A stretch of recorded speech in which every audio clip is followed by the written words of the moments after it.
Welcome to this week's session on customer relationship management. We'll talk about the downstream relationships that we've had. We've in an earlier session, and actually, I think week two, we were talking, or it may have been week three, we were talking about supplier relationship management, the upstream relationships and how to manage those. And the focus in this session turns to the downstream partners that we have in our supply chain.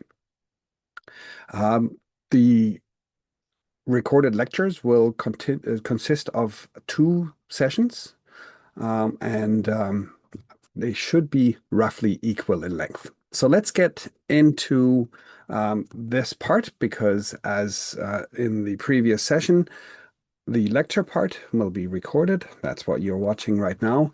And our case discussion will be live during our scheduled class time. So let's have a look at that recap of the strong supplier relationships. The idea was that we were looking at having a strategic perspective as opposed to having a tactical position when it comes to relationships with our suppliers, where we were looking at working together for mutual benefit. And the first bullet point, of course, was really crucial here, where we said, okay, it makes the most sense for us to have a strong relationship, to invest the resources of time and money and shared knowledge with our suppliers when we're working with them on something that is complex. If we buy simply a commodity from our suppliers, something that we could get anyplace else, raw materials that are, wheat flour, coal, raw steel, those sorts of things where we would have any number of possible sources at our disposal, we wouldn't go through the effort of really necessarily working to establish strong supplier relationships.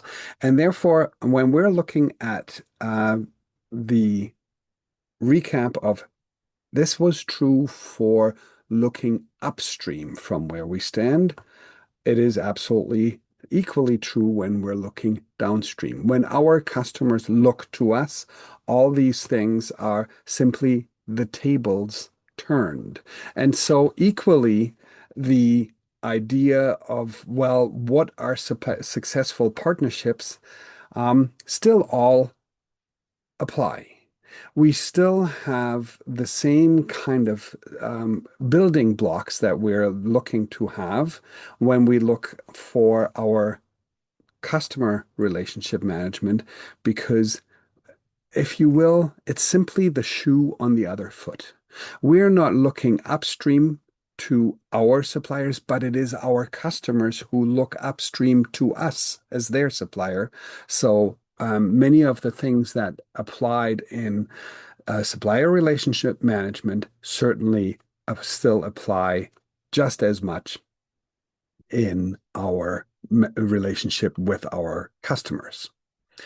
And so the interesting thing is actually, apart from the supply chain world, where supplier relationship management has a prominent role, in the broader management literature, customer relationship management has found actually a bigger place in the attention, if you will, of both practitioners, companies that help you with software solutions to support customer relationship management.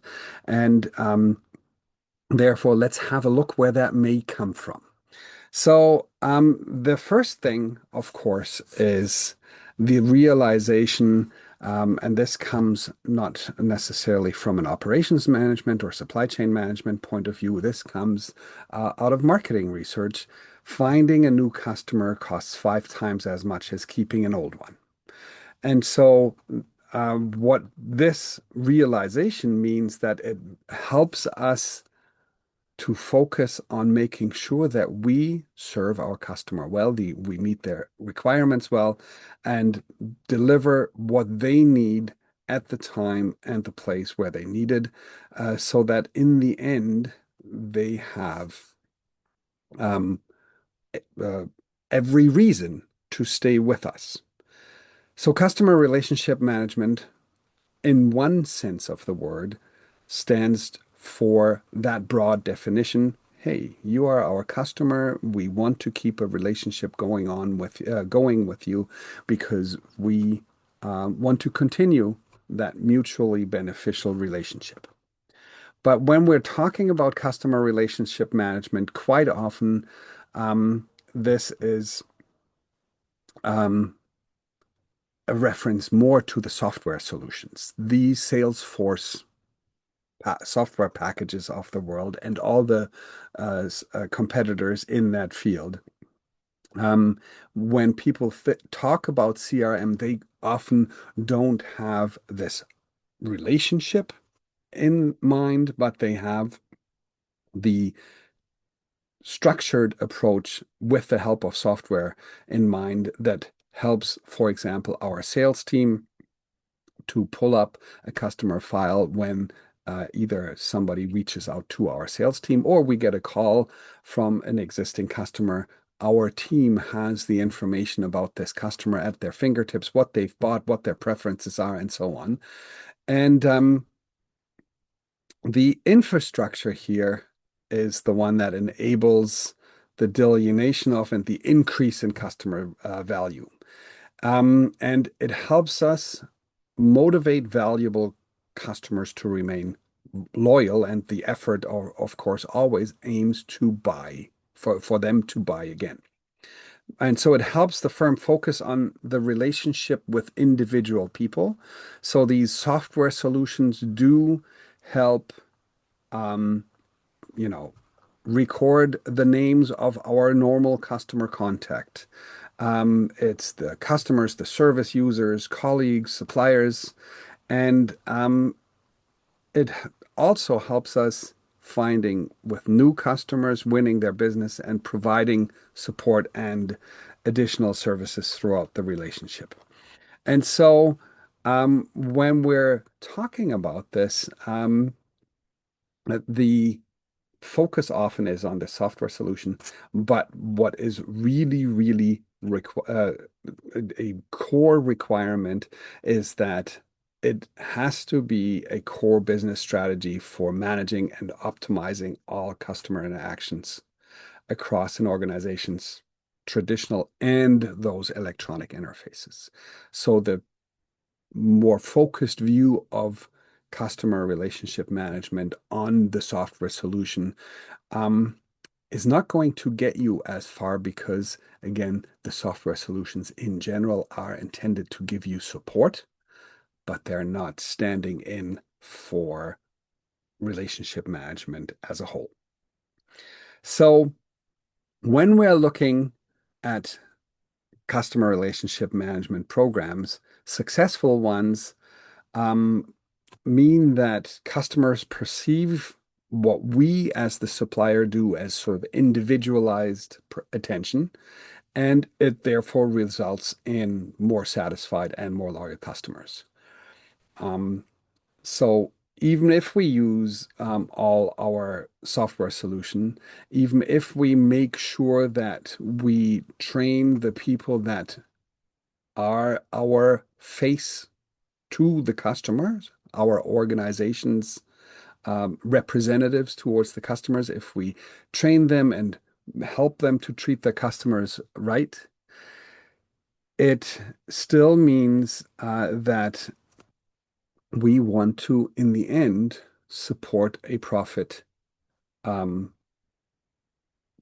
objective. In the end, we're doing this, of course, to make sure that our customer feels that they get the attention they need, that they are heard in a way that works for them.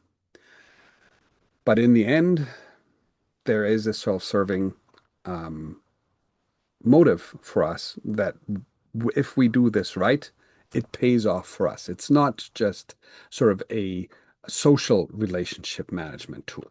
We're looking to make money with this.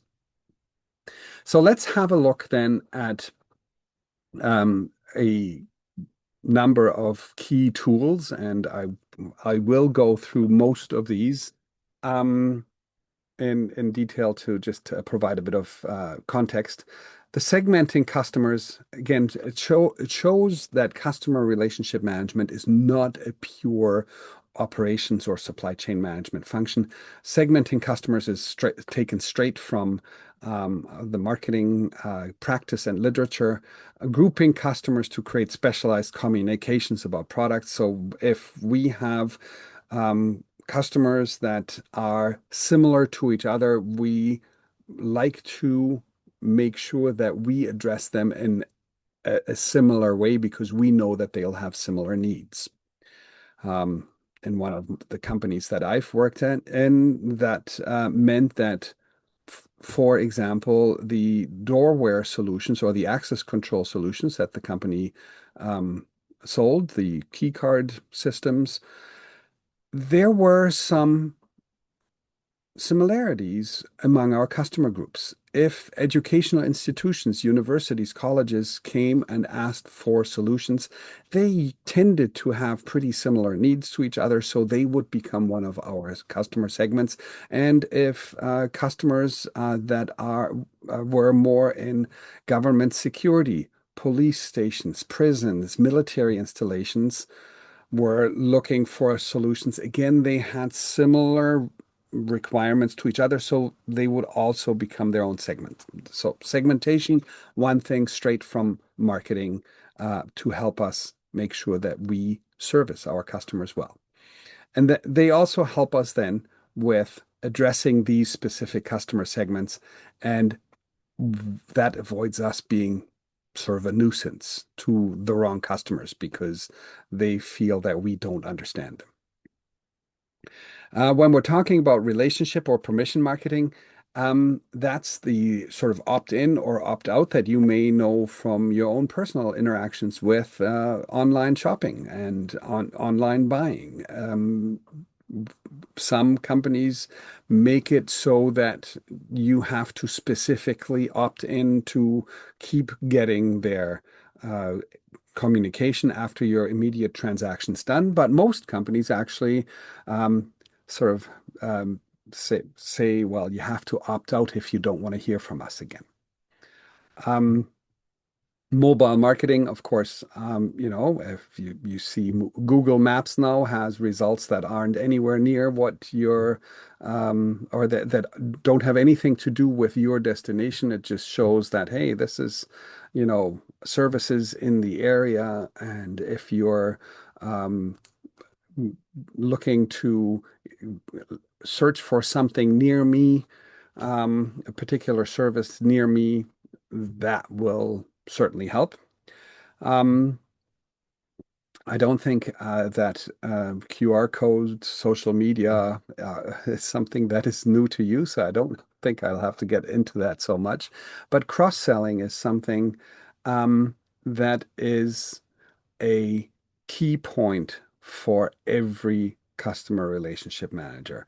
And often it's the innocuous things. If you're in a retail setting, it's what happens when you buy shoes and the person that's helping you or the person at the cash is asking you if you need any care products for those shoes.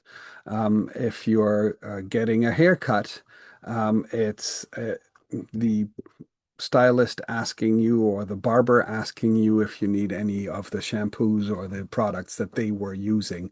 Those things are really, really um,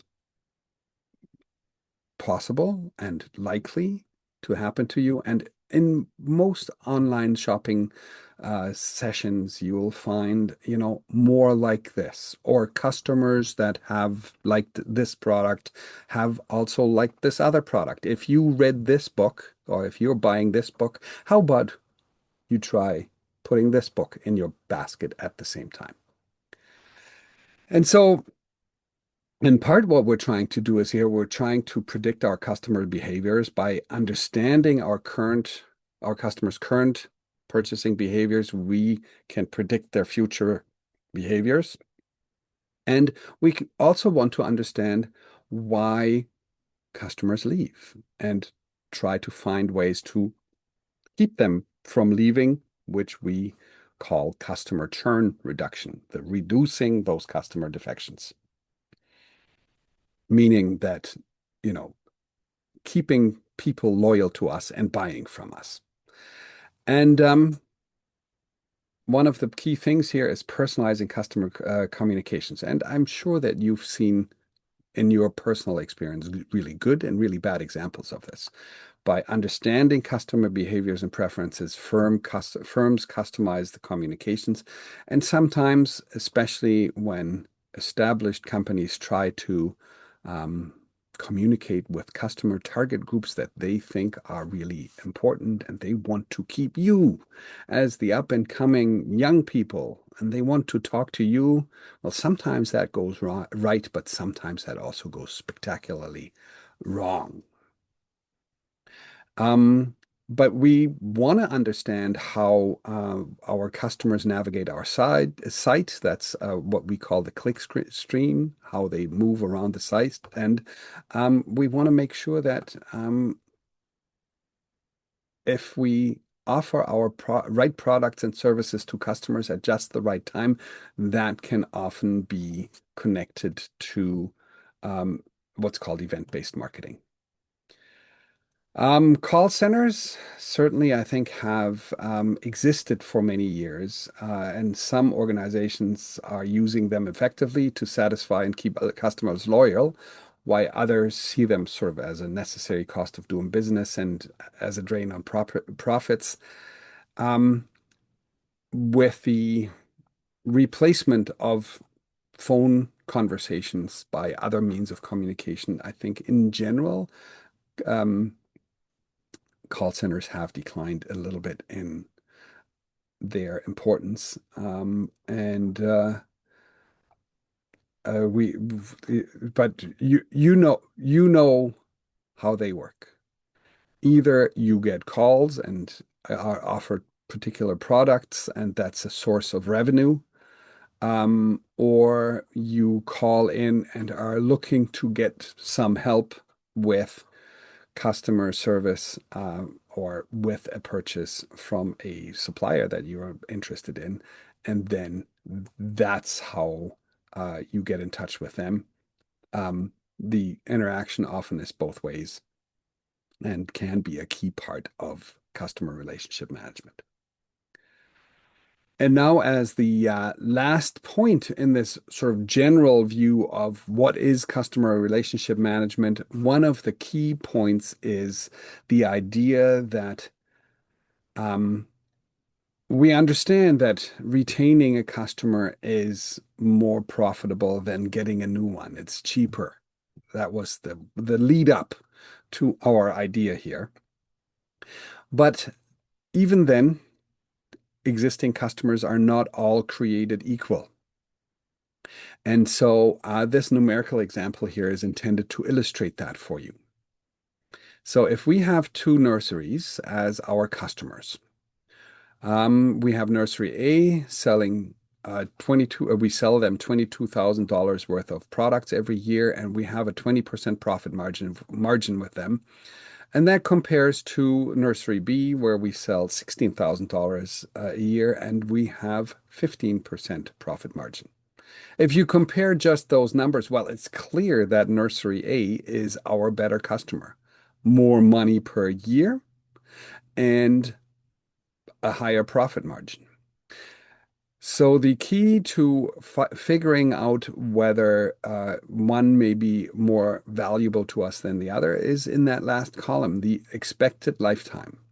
And the question, of course, may be, well, where do you find that expected lifetime? It might be that you have known the nurseries in your particular geographical areas really well, and you understand that nursery A is run by a aging couple. It's an owner-run company, and they are looking to retire shortly. And it doesn't look like there may be an interested uh, organization or person looking to succeed them. And you might say, okay, these will be around for another 5 years, whereas you think that the Nursery B, that is a national chain, if something is disrupted, they will usually find successors, management personnel, and so on to keep this going. So you can come up with that larger number. Just for the question of, well, where does the expected lifetime come from? So, well, what we're using here is we're using what I assume is an old friend for all of you is we're using the net present value formula, and we use a discount rate of 8%. Then when we're looking at each of these nurseries and try to calculate their lifetime value, then actually what turns out is that the lifetime value of Nursery B is quite a bit more than Nursery A. So if you look at this right here, the lifetime value of the nursery with the higher profit margins and the higher sales means that you earn, or they're worth $17,500 to you over the life of their customer relationship. Whereas Nursery B, even though you sell them significantly less every year, and they only have a 15% margin, but because you have them for longer, they are worth $3,000 more to you.